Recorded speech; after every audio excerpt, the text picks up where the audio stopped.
I dobrodošli na ovaj video. Ja sam Branko sa kanala Kralj Zmajeva i danas pravimo jedan mali pack opening. Otvaramo 4 peka.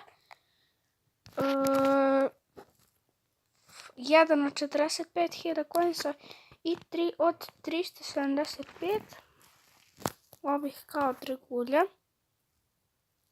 Pa sad ćemo da vidimo šta ćemo dobiti u prvom peku. Kuhn, Dunlevi i Gonzales.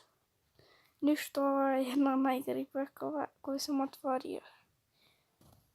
Ajde da vidimo ovaj pek.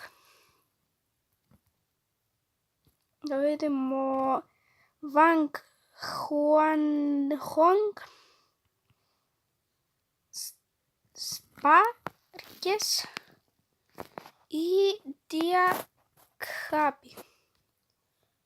Znate što malo loše čitam imena, ali ne mogu lijepo da pročitam imena zato što uopšte nisu poznata imena. Da vidimo u trećem peku šta će biti. Wang de Berg, Helmersen i Godoy.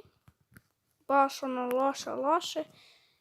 Da vidimo, evo ga i taj zadnji od 45.000 coinsa pek, da vidimo. Ja mislim da sam ovog i prije osvojio. Nebitno, ni neki igrač i Samila. Ništa, ovaj pack opening se nažalost ovako završava. Nije neki pack opening, eto prvi pack opening na kanalu se ovako završio. Samo da vidite, moj team chemistry je veoma loš. A igrači su solidni, nisu neki. Inače, uzeo sam Andret Lisu i Neymara sam uzeo iz onog eventa. Inače, danas sam osvojio ova dva igrača Konemana i Ogbona. Ogbona sam osvojio. I pobe 2 sam nabuđio po 1. I to je to s ovim videom. Eto, ovako se završava. Nije neki bio pack opening, nisu neki bili igrači, ali okej. I ćao!